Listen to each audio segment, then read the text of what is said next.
Our third speaker is Nic Hodges. Nic, until recently, was the Head of Innovation at MediaCon Australia. He's now a free agent and consultant, so you can call him if you'd like. He's also the founder of Swarmdeck, which is a really great platform that connects startups with agencies and then with clients. So please join me in welcoming Nic. Hello, thank you all. Firstly, thanks to Kimberly. For years I've been trying to work out how to weave the bold and beautiful into a presentation, and that was seamless and wonderful. I love it, and the other bits were fantastic too. So, as Tim mentioned, previously I've been agency side, and I've been here before talking about the future of digital. I guess from a technology point of view, or from an execution point of view, or from a consumer point of view. What I wanted to talk today about, I guess more broadly, is the future of digital from an industry point of view, from a digital advertising industry point of view. And so I also always love doing this because it's a 15-minute sort of power presentation, so I'll be snappy. The title for this is Stop Saying Agile, and for those that haven't come across it, Agile is one of the sort of startup buzzwords that now gets applied to everything from how we should go about the creative process to management theory. And Agile is one of the things that has just been grabbed from the startup world, and people just try to apply it to their business. And that's really cool. I think that within that there's an acknowledgement that businesses can learn a lot from startups and the success that we're seeing in a lot of high-growth technology startups. But it does go a lot deeper than buzzwords such as Agile. So the goal of the next 14 minutes, I guess, is to ignore some of those buzzwords and have a look at what digital advertising can actually learn from the startup world and how we can apply that to creating a really successful and beautiful and wonderful future. Really quickly, who on earth am I to be talking about this? I have spent the last decade working in agencies, in creative director roles, and innovation, head of innovation roles, and things like that. I've also spent the last 10 years working with startups, mentoring, advising, and investing in lots of startups, both here and in the US, and working especially really closely in the Melbourne startup scene, ecosystem, whatever you want to call it. As Tim said, I also run a little thing called Swarmdeck, which is a platform for connecting agencies and startups. More recently, I bailed on agency world and founded Blond3, which is a creative technology and consulting business. And one of the things, so we sort of work with three different groups of people. One is agencies, another is publishers, and the third is startups. And what I do with startups is really advise them on the first 12 months of their journey and help them create businesses and products that hopefully are sustainable, high-growth technology startups. So that's sort of where I was coming at with this topic, and why I'm sort of here to talk about it is because while I've been working with startups, also within the ad industry, I've seen this increasing obsession with sort of startup-y ideas. And you get this sort of talk about methodology around growth hacking or leanness or things like that. And you also get articles about how startups are disrupting traditional agency models. Some of my favourites, marketers needing to hack their business and how working with startups could save corporations from extinction. And a lot of these things they're just really heavy on buzzwords and really light on substance. And they sort of leave me puzzled because at some point we have this fascination with startups within the industry, but what we don't really focus on is the fact that it's actually a threat. That's why that fascination exists, is because a lot of technology startups, especially for the digital side of advertising, startups are sort of cutting our lunch. They're quite dangerous, and quite often they're taking dollars and they're taking an attention away from traditional, media channels, and then at the same time they're taking clients, revenue, and increasingly talent away from the industry as well. So I think underneath it all there is this threat. But at the same time, this threat does sort of present itself as an opportunity, because startups and agencies are actually pretty much doing exactly the same thing. And especially in the digital world, we're usually using technology combined with really brilliant creative ideas to reach people and move people in the real world. That's essentially what both startups and agencies do. And the people within startups and agencies are almost identical. If I dropped you into the middle of a 20-person startup and dropped you into the middle of a 20-person agency, quite often you would not be able to tell the difference. They're passionate, they're creative, they're very intelligent, and they're essentially solving exactly the same problem. So if we sort of acknowledge that startups and agencies do very similar things, and sort of, digital advertising in general, not just agencies, I think there's a lot we can learn from them. So, this is, I guess, the rest of what I talk about for the next 12 minutes. And each of these is sort of a whole day in itself. And this is just 4 of the elements, but it's sort of 4 of the major ones that when I'm working with startups in the early stage, that we really do focus on. So when I say to people that, I work with startups, they sort of go, they assume that it's about, code or technology stacks or product or pricing matrices and stuff like that. But the reality is that if you don't get these fundamental things right in startups, actually it doesn't matter about all the other stuff, because you're probably not going to succeed. If you get these things right, you're still probably not going to succeed, but you've got a slightly better chance. So these are the things that we really focus on, and these are the things that I just want to step through, because I think within these we unpack them as actually really valuable things that the digital advertising world can learn, and we can apply to businesses within this industry to make us more successful in the future and just set us up for the future. And it's not just sort of buzzwords like agile. So starting with culture, and culture does sort of, I guess, encapsulate a lot of the other 3 elements. But the thing that is really important in culture, and the reason that it's so critical in startups, is because everything that a startup does can change. The product can change, the customer can change. Absolutely everything can change within like 6 months within a startup. The only thing that remains is the culture. So if you don't set up a really great culture and then suddenly you change from, somebody like an Audio who are creating a podcasting sort of weird thing and then they turn into Twitter. Now what remains though is the culture. And I find it really fascinating to hear startups talk about culture versus agencies talking about culture. Because I think in agencies, culture is really either massively understood or we just fool ourselves into thinking that sort of early Fridays and yoga and beer fridges is culture. And Ben Horowitz, who is the founder of Netscape and an early investor in Facebook, had a really good view on this. He said this thing that perks are good, but they're not culture. And I think that agencies can definitely take a lot in sort of the advertising world in general. And so when I'm working with startups on culture, we really focus on 2 things. And one is alignment of values, and the second is building a community. I'm not going to talk about the building a community thing, I'm just going to talk about the alignment of values piece today. And when we talk about values in startups, one of the sort of gods of this is a guy called Tony Hsieh. So Tony Hsieh founded Zappos. Zappos is essentially a shoe company that's renowned for having sort of awesome products, having awesome technology, having awesome customer service. But if you actually ask Tony Hsieh why Zappos exists, he says that Zappos exists to be the best place in the world to work. And then he sort of, that's where this comes from. His whole belief is that if you get the culture right, most of the other stuff will just happen naturally. And I think it's a really cool theory. And the thing about a quote like that is that quite often you'll see it put up on the screen when people are talking about culture, and it's sort of quite nomic and pithy, and people go, that really touches me. But it doesn't actually mean anything in the real world. The reason I love Tony Hsieh when we're talking about culture is because he validated all of his thinking. So he actually, before Zappos, had quite a successful startup, and he sold it, and then he left it because the culture was just so toxic. He hated it. So when he was starting Zappos, he actually did a lot of work on making sure the culture was going to be great from the outset. And so he went and did research with the university on the 200 best companies in the US to work at.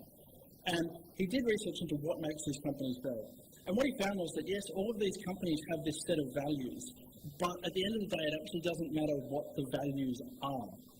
All that matters is that you align the organisation around them. So the power in culture and creating a great culture comes from the alignment of values, not from the values themselves. And so that's a really simple lesson. And I think it's an interesting one that can be applied to this industry, because when we're talking about the future of digital, and we're talking about how we have to align whatever business we're in and sort of point it towards that future, it's really easy to come up with these really nice sort of fluffy lines that feel nice when we tell them to clients, but don't really mean anything. And I think, Dominic's talk was fantastic in sort of, I guess, illustrating that A, we have to be opinionated, but B, it's not always really simple to be opinionated about what the future looks like. But we do need to be sort of right with that, and we need to align businesses behind it. And if we can do that, we can have better work and better businesses within that sort of future of digital. Now, one thing I mentioned here is that Tony Hsieh sort of went out and validated this thinking. And so validation is something that's, it's something absolutely critical for startups. It's actually a matter of survival. If you're not validating sort of non-stop on what you're doing, then you're going to fail. And this is fairly contrasted within the advertising world, because the advertising world is very much built on this idea that, advertising is persuasion and it's about art, and these beautiful ideas cannot possibly be, sort of measured in any meaningful way. And I think recently that's sort of been tempered a little bit by big data, and also by that evil coupon man. But I don't think, I'm never going to stand up here and say, and I think I said this last year, that there's never going to be a sort of machine learning AI computer thingy that produces an Oscar-winning film or a Titanium-winning campaign. Creativity is instinct, and creativity is about people, and that's the most important thing. But what startups know is that creativity plus validation will beat creativity on its own any day. And this sort of attitude is absolutely baked into all successful startups and to what startups do. This validation, Spotify summed it up really well with this idea of think it, build it, ship it, tweak it. I think in most advertising what we see is think it, build it, ship it, and move on. Perhaps sometimes what we have is think it, build it, ship it, and then sort of validate it with some vanity metrics, and then we can put them up on a slide and say that we had this really successful campaign. And what's interesting is when I sort of talk about validation with startups, most people imagine really geeky big data stuff. And there's only one thing that startup guys love more than really geeky big data validation, and that's actually going out and talking to real customers. And again, this sort of goes back to what Kimberly was saying, that we have to go out and we have to confirm these things with real people.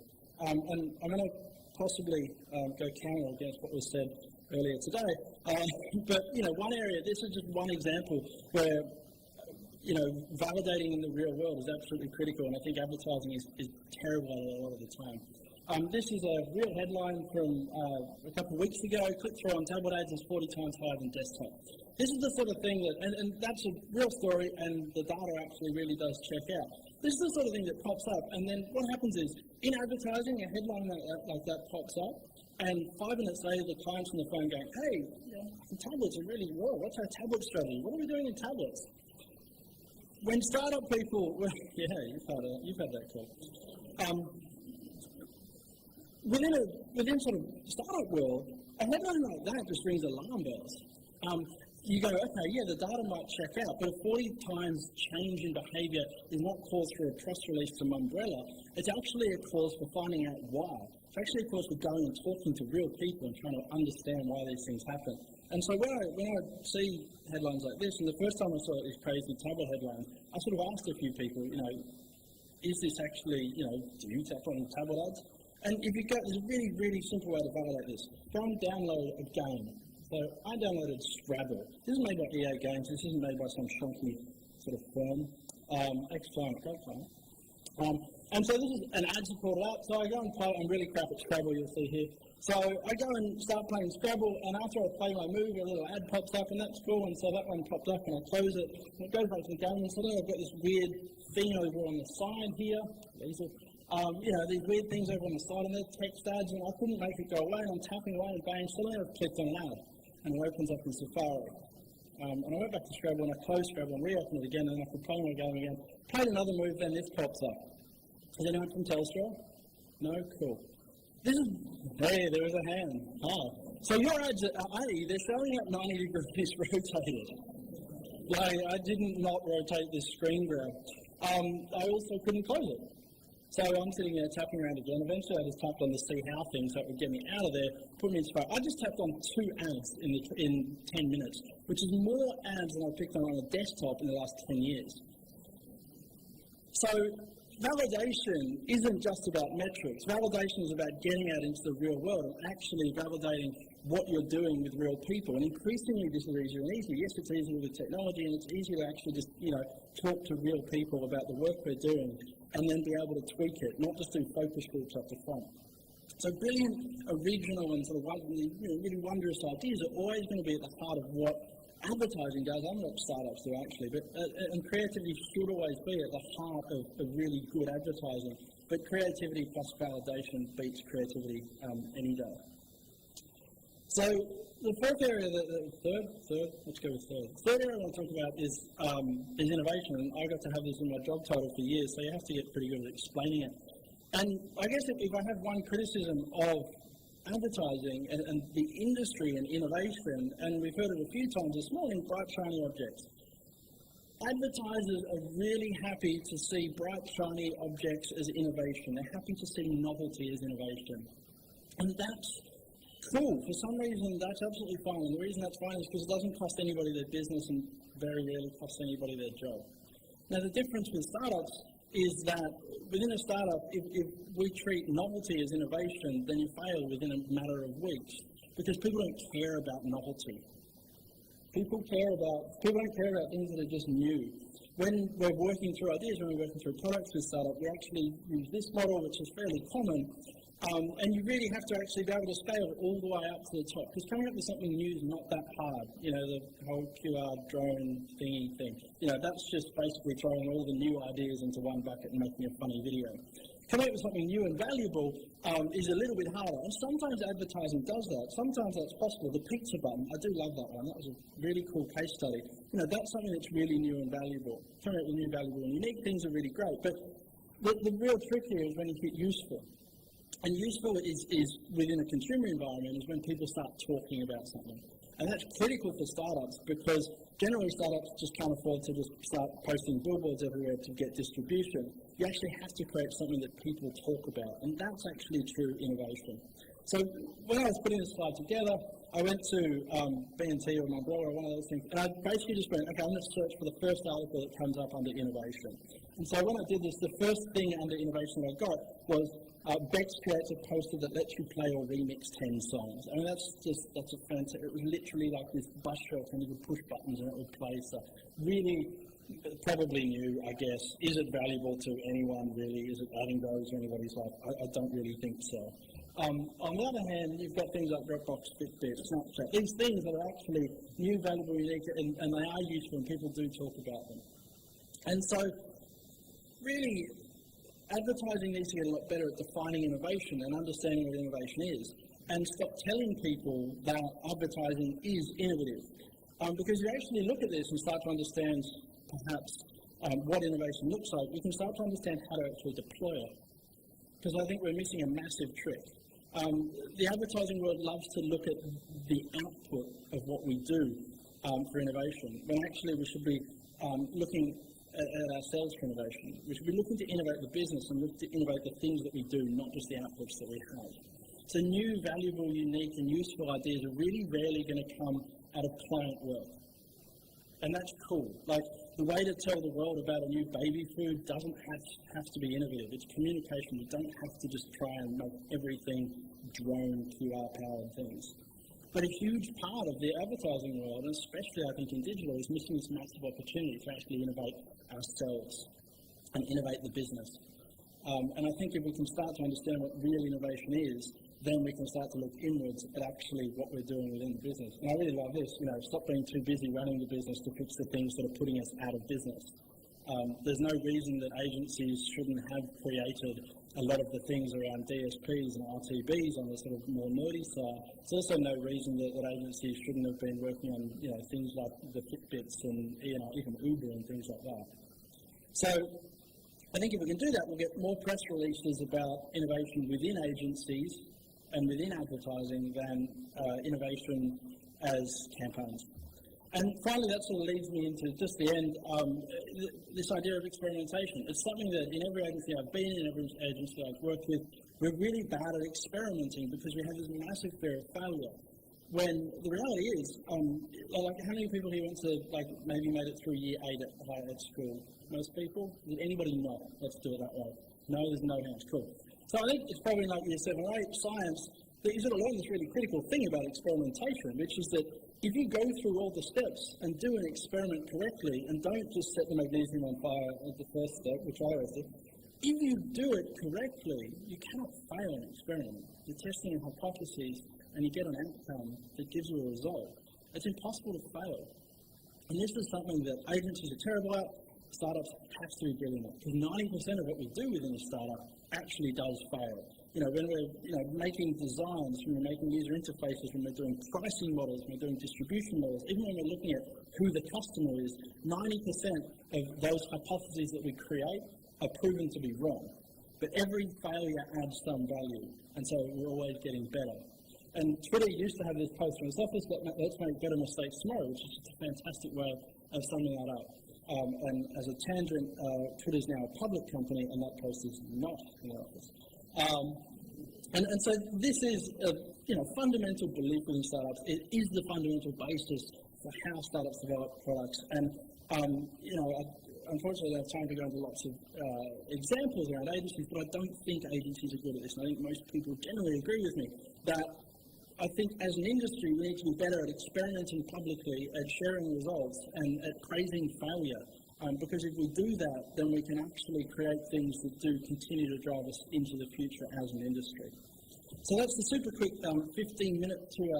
These are just a few of the things that we really focus on, but I think they're some of the core things that make startups really dangerous. And if we agree that the startup world and the advertising world look tremendously similar and they're full of really smart, creative, passionate people, then we should be able to learn from these things. And we should be able to use them to create a digital advertising world that does really get better and succeed more in the future. That's all. There's my things. Thank you kindly.